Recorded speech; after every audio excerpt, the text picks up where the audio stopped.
I want you to imagine a photograph. Mm. Okay. It's late September 2025. You're scrolling through Instagram, your thumb just hovering over a picture that, well, it looks like it was ripped straight out of a romance novel. Total golden hour perfection. Exactly. You've got a beach, a purple and orange sunset just bleeding into the ocean, and right there in the center of the frame, a man is down on one knee. He's holding a box. And inside is this custom one-of-one diamond ring, and it's catching that last bit of light, the woman. She looks completely overwhelmed with joy.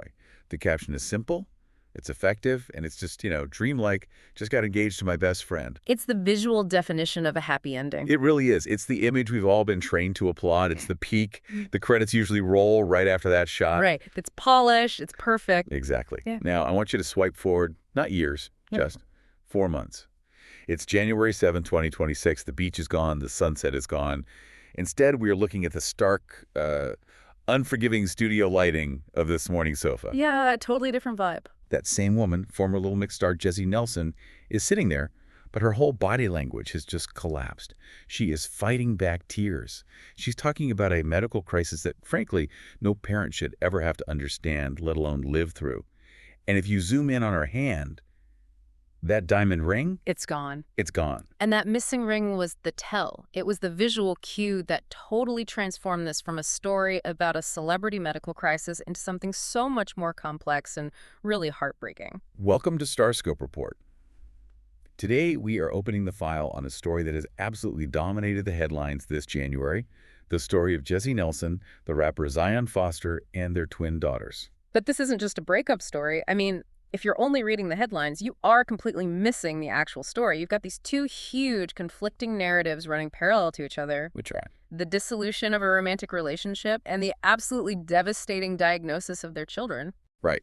And what we want to do in this deep dive is really understand how those two things are connected. We're going to look at the biology of the diagnosis, spinal muscular atrophy, the psychology of the relationship strain, and, the controversy around the healthcare system that this family is now fighting. Because the headline everyone woke up to was engaged one day, broken up the next. But when you look at the data on families in crisis and the history of this specific couple, maybe we shouldn't have been surprised at all. So let's unpack this. The timeline here is just, it's suffocatingly tight.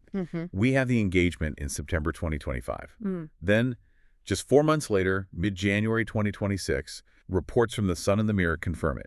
Jesy at 34 and Zion at 27 have separated. It's such a jarring turnaround. The official line from insiders, is that they remain fully united in co-parenting, but the romance is dead. And this news didn't just drop in a vacuum, right? It dropped right after that appearance she made on ITV's this morning. That's the key. I watched that interview. And what really struck me wasn't just what she said, but how she was positioned. She was there to talk about her daughters, Ocean and Story, and their health battle. But she was there alone. That is so significant. In the world of celebrity PR, optics are everything. If you are a united front battling a medical crisis, you usually sit on that sofa together. You hold hands. You hold hands. You present as a fortress. By sitting there alone without the ring, she was signaling a huge shift in identity. She wasn't appearing as a fiancé or a partner. She was appearing strictly as a mother. And the pressure cooker they were in. I mean, engaged in September, split by January. That is so fast. But we have to look at what was happening behind closed doors during those 4 months. Absolutely. And this is where we have to pivot from the gossip to the medical reality, because the breakup is almost secondary to the battle they're fighting for their children. Earlier in January, Jesy revealed that their twin daughters, born prematurely in May 2025, have been diagnosed with Spinal Muscular Atrophy Type 1, SMA Type 1. Okay, I want to pause on that acronym, SMA. Right. We see it in headlines. We might know it's bad, but I don't think most people really grasp the biological mechanics of what that actually means. What is happening inside the body of a child with SMA Type 1? We need to get a little technical here just to understand the gravity of this. Yeah. SMA is a genetic neuromuscular disease. So every healthy person has a gene called SMN1. Its entire job is to produce a protein, the survival motor neuron protein that keeps your motor neurons alive. And our motor neurons are what exactly? Think of them as the power cords running from your spinal cord to all your muscles. They carry the electrical signal that says move, breathe, swallow. Okay, so the power cords deliver the instructions. Got it. Exactly. In children with SMA type 1, that SMN1 gene is either missing or it's mutated. They just don't produce enough of that crucial protein. So those power cords, the motor neurons, start to wither and die. Wow. And when the nerve dies, the connection is broken. The muscle it's connected to never gets the signal to move. So the muscle begins to waste away from lack of use. That is the atrophy part of the name. And type 1 is the most aggressive form, right? It is. It's often called Weird-Nick-Hoffman disease. And historically, and I mean prior to very, very recent medical breakthroughs, this was the #1 genetic killer of infants. Number 1. Yes. The life expectancy was rarely past 2 years old. And why? Because eventually, the muscles responsible for breathing, the diaphragm, the intercostals, they would just stop working. That is terrifying. And it explains why Jesy was so incredibly raw in that interview. She wasn't using medical jargon. She was painting a picture of their daily survival. She said her home looks like a hospital ward. That detail really grounds this story, doesn't it? It's not just a diagnosis on a piece of paper. It's the machinery required to keep them alive. She mentioned cough assist machines. What does that do exactly? I've never heard of that. Well, think about when you have a cold. You cough to clear your throat. That requires muscle strength. These girls don't have that strength. Their chest muscles are just too weak. So a machine has to physically push air into their lungs and then suck it out rapidly to simulate a cough and clear the secretions. If they don't do that, the fluid builds up and they get pneumonia. Oh my God. She also mentioned feeding tubes. Right, because swallowing is a muscular action. It's actually a really complex coordination of muscles. If those weaken, you can't swallow safely. You might aspirate food into your lungs. So they have tubes. Jesy said, I am acting as a nurse. And she is. She's right. This is 24-hour, high-alert care. You don't sleep because you're listening for the monitor to beep, signaling that your child has stopped breathing. And if you're enjoying this deep dive and want to keep up with how stars navigate these kinds of real-life crises, make sure to hit that subscribe button. We're going to keep peeling back the layers on stories just like this one. And that brings us back to the relationship, doesn't it? You have two parents, 34 and 27 years old. They are sleep-deprived, they are terrified, and they are grieving. Grieving, but the children are still alive. It's what psychologists call chronic sorrow or ambiguous loss. They are grieving the life they thought they would have. Jesy admitted this explicitly. She talked about watching other babies hit milestones, rolling over, sitting up, while her daughters are struggling just to breathe. Wow. That kind of grief is distinct from depression. It is a recurring, permanent sadness that hits every single time the child misses a milestone. And that environment, that sounds like a pressure cooker that could fracture even the strongest marriage. Precisely. Research consistently shows that parents of children with chronic, life-limiting conditions face significantly higher divorce rates. The emotional bandwidth you need just to keep the child alive leaves very little room to nurture a romantic partnership. You stop being lovers. You stop being lovers and you become co-managers of a medical crisis. That makes total sense. Yeah. But here is where the story gets even more layered. Despite the breakup, despite all the trauma, Zion, the father, has been very vocal. And he's not posting, cryptic breakup lyrics. He's posting about the girls. He is, and it's actually quite moving. Despite the split, Zion posted this tribute calling the girls two little warriors. But there was a specific poem he wrote that I think really captures the shift in his mindset. He wrote, "My worry is quieter than that, deeper. It's about accepting you, without conditions." He's grappling with the idea of loving them for who they are now, not who he hoped they would be. Exactly. And interestingly, both of them are pivoting this grief into advocacy. They're calling for changes in the UK healthcare system. Specifically, they want the heel prick test to include SMA screening as a standard. I think a lot of listeners might assume that if there's a test for a genetic killer, doctors would just do it. Why isn't it standard? It's a whole debate about cost-benefit analysis within the NHS. The technology exists. In many parts of the US and other countries, it is standard. But in the UK, it hasn't been fully rolled out everywhere yet. The tragedy here is that with SMA, time is neurons. If you catch it at birth before the symptoms start and you administer the gene therapy then, the outcomes are vastly different. Because you save the motor neurons before they die. Correct. Once a motor neuron is dead, you can't bring it back. The current treatments can start the progression, but they can't reverse the damage that's already been done. So Jesy and Zion are living with the knowledge that if this had been caught at birth, the girls' lives might look very, very different. That is a heavy burden to carry. It really is. Now, I want to pivot back to the StarScope side of this, because while the medical diagnosis is the anchor, the relationship drama didn't start with the twins.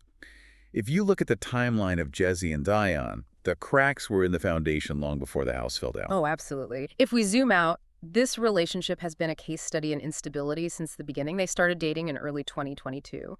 And from day one, there was this narrative of volatility. There's the age gap, of course, Yeah. 8 years. But I feel like the career gap was always a bigger tension point. It creates a power imbalance. You have Jesy, who has lived through the absolute peak of global pop stardom with Little Mix. She knows the industry inside and out.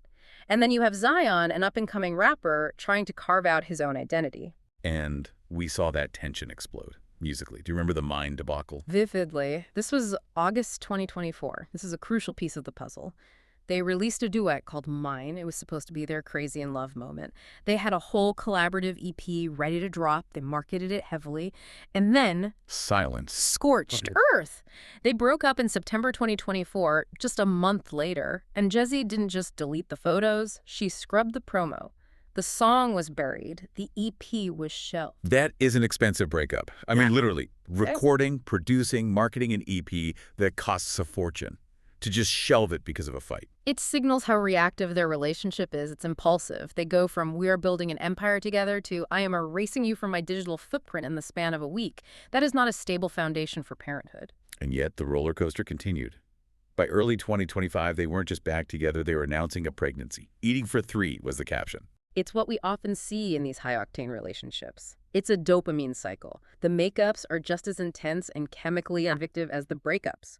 We're breaking up forever turns into we're having twins, turns into we're engaged. But when you add a chronic medical crisis to that kind of dopamine roller coaster, well, the roller coaster usually flies off the tracks. Exactly. The adrenaline of the romance has been replaced by the adrenaline of... Or the emergency room. Yes. Cortisol replaces dopamine. And those are two very different fuels to run a relationship on. The engagement in September might have been a desperate attempt to solidify a family unit that was already crumbling under the weight of the diagnosis. That's a really interesting take, like a Band-Aid on a bullet wound. Precisely. They likely knew about the developmental delays by September. They might have been clinging to the engagement as a way to force stability, but SMA is relentless. It doesn't care about your engagement ring. And the public reaction to the split really reflects that confusion. I was looking at the forums and on social media. You have two very distinct camps. One camp is just heartbroken, saying, oh my God, those poor babies need their parents together. And the other camp is cynical. They're saying, well, are we surprised they broke up 3 times before this? It was inevitable. There was one comment that stood out to me. It said, Jesus, that woman gets no peace, which feels accurate. But then another one said, they were a mess. She has always been in messy relationships. It raises an uncomfortable question, doesn't it, about how we view celebrity tragedy. Does the messiness of their past invalidate the sympathy for their present? Of course not. But it does explain why the split happened so quickly. A relationship that's already cracking cannot withstand the sledgehammer of a life-limiting diagnosis. And speaking of the public eye, there is one final twist to this story that I think makes it even more surreal. This entire saga, the pregnancy, the birth, the scary diagnosis. Yeah. It was all filmed. Yes, there's a documentary coming out. It's titled Jesy Nelson. Yeah. Life After Little Mix. It's premiering on Prime Video on February 13th, 2026. The timing of this is just unbelievable.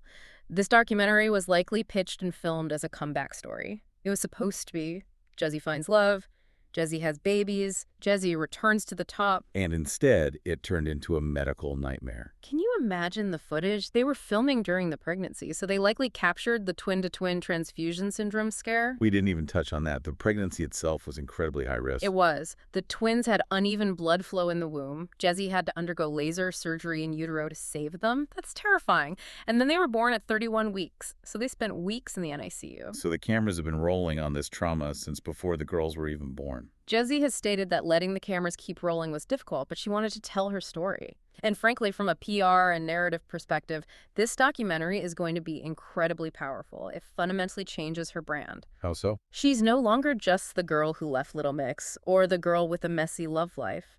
She is now a mother fighting a sophisticated medical battle for her children. It just strips away the vanity of pop stardom. It's going to be raw. And despite the split, we have to give credit to Zion here. Even amidst the breakup news, he publicly called Jesy the definition of a superwoman. for her advocacy with SMA. Which is so rare in celebrity breakups. Usually when a couple with a volatile history splits, we see shade, we see cryptic quotes. Here we're seeing a united front on the parenting, even if the romance is dead. And that connects back to the severity of the situation. You mentioned the feeding tubes earlier.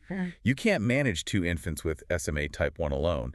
You physically need 4 hands. You do. If one parent checks out, the care collapses, so they're forced to remain partners in survival, even if they aren't partners in love. It's a sobering thought. You know, we started this deep dive talking about a diamond ring on a beach at sunset, and now we are talking about breathing machines, advocacy, and survival. It's a complete transformation of identity. And one final thing to consider. Remember that shelved EP, the music they made together. Yeah, fans are still asking if it'll ever leak. I doubt it. When you're co-parenting children with high medical needs, releasing a romantic, sexy duet from a past era of your relationship feels dissonant. The Nelson Foster brand has fundamentally shifted. It's no longer about music. It's about keeping ocean and story alive. That's the takeaway, isn't it? The brand is now survival. Absolutely. They've transitioned from a celebrity power couple to advocates. That is their legacy now. So what does this all mean for us watching? I think it's a reminder that the polished Instagram squares, the sunsets, and the diamonds, they're just a moment in time. They're the movie poster, not the movie. Yeah. The real story happens in the waiting rooms and the quiet, scary moments at 3 a.m. when the monitors are beeping. And it forces us to look past the messy timeline gossip. Whether they were on again or off again before doesn't matter now. What matters is how they navigate a diagnosis that has no cure, only management. It's a test of character that goes far beyond a chart position. It certainly is. And we will be watching that documentary on February 13th with a very different perspective now. We're going to leave it there for today. This has been a heavy one, but an important one. Thanks for listening. You've been listening to StarScope Report, where Jordan and Jamie uncover the stories shaping Hollywood, music, and pop culture. Thanks for tuning in, and don't forget to subscribe for more stories that keep the stars shining.